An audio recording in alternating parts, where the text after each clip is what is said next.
नमस्ते दोस्तों, आपका स्वागत है हमारे YouTube चैनल पर। आज हम भगवत गीता के 18 अध्याय के सार को समझेंगे और इसे 3 भाग में लेकर आएंगे क्योंकि वीडियो बहुत लंबा ना हो जाए। भगवत गीता, जिसे अक्सर गीता के रूप में जाना जाता है, ये 700 श्लोक वाला हिंदू धर्म ग्रंथ है जो दूसरी शताब्दी ईसा पूर्व के महाकाव्य महाभारत का एक हिस्सा है, जिसे हिंदू धर्म के प्रमुख पवित्र ग्रंथों में से एक माना जाता है। भगवत गीता में 18 अध्याय है। हालांकि भगवत गीता एक ऐसा विषय है जिसे कोई व्यक्ति अपने पूरे जीवन काल में पूरी तरह से समझने में सक्षम नहीं हो सकता है।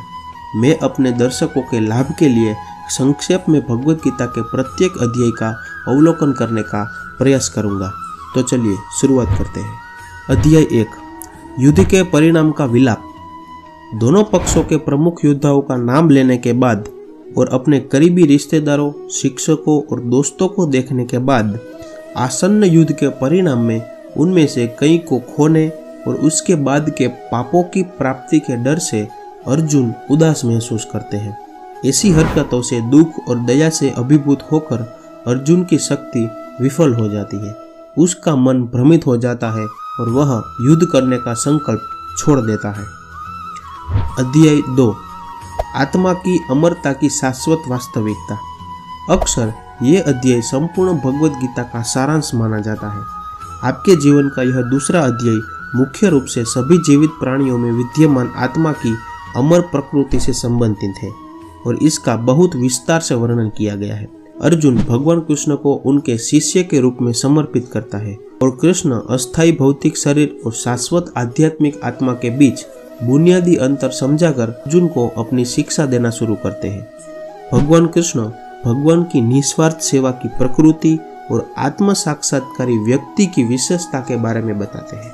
तीसरा अध्याय, मनुष्य के शाश्वत कर्तव्य। तीसरा अध्याय आपको कार्य करने के लिए कहता है। भगवान कृष्ण कहते हैं कि निर्धारित कर्तव्यों का पालन हर किसी के लिए अनिवार्य है।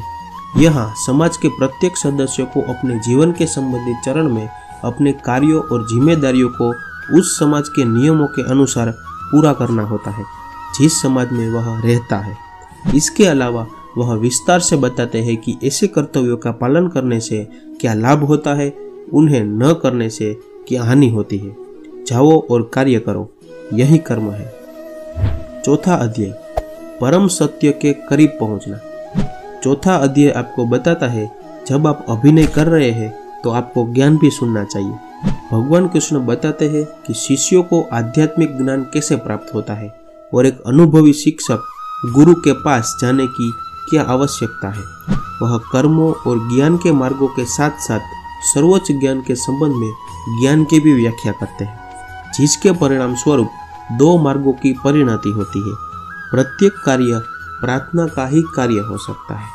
अध्याय 5, कर्म और त्याग। 5वां अध्याय आपको भौतिक और आध्यात्मिक ज्ञान के बारे में बताता है। भगवान कृष्ण वैराग्य और त्याग की व्याख्या करते हुए समझाते हैं कि दोनों एक ही लक्ष्य के साधन हैं। वह बताते हैं कि इन मार्गों के अनुसरण से मोक्ष कैसे प्राप्त होता है। आप यह नहीं कह सकते सब कुछ किया जा रहा है और मेरे लिए करने को कुछ नहीं है। आप यह नहीं सोच सकते मैं सब कुछ कर रहा हूँ, मैंने यह किया और मैंने वह किया। यह आपके काम नहीं आएगा। उठो और देखो क्या चीजें हो रही है, या आप सचमुच ऐसा कर रहे हैं। व्यक्ति के अहंकार को त्यागे और अनंत के आनंद में आनंदित हो। बाहर से सभी कर्म करते हुए भी अंदर से उनके फलों को त्याग कर दिव्य ज्ञान की अग्नि से शुद्ध होकर बुद्धिमान व्यक्ति शांति, वैराग्य, सहनशीलता, आध्यात्मिक दृष्टि और आनंद प्राप्त करता है। अध्याय 6, उच्च चेतना से जुड़े। 6ठा अध्याय वह है जब आप ध्यान करना सीखते हैं और उच्च चेतना से जुड़ते हैं। भगवान कृष्ण ने अष्टांग योग और ऐसे योग का अभ्यास करने की प्रक्रिया का खुलासा किया। अष्टांग योग मन और इंद्रियों को नियंत्रित करता है और परमात्मा पर ध्यान केंद्रित करता है। वह मन की कठिनाइयों और उनकी प्रक्रियाओं के बारे में विस्तार से बताते हैं, जिनके द्वारा कोई व्यक्ति योग के माध्यम से अपने मन पर नियंत्रण प्राप्त करता है, जो एक जीवित इकाई की आध्यात्मिक प्रकृति को प्रकट करता है। धन्यवाद दोस्तों। इस वीडियो में हमने भगवत गीता के 18 अध्याय का पहला भाग प्रस्तुत किया, जिसमें 6 अध्याय के सार को समझा, और हम पार्ट 2 में और 6 अध्याय के सार को समझेंगे। तो इस वीडियो को मिस ना करें, इसलिए चैनल को अभी सब्सक्राइब करें और बेल आइकन को प्रेस करें ताकि उस वीडियो की नोटिफिकेशन आपको मिल सके। तो हम मिलेंगे अगले भाग में। तब तक के लिए अपना ध्यान रखें और भगवत गीता के आदर्शों को अपने जीवन में समाहित करें। धन्यवाद। जय श्री कृष्ण।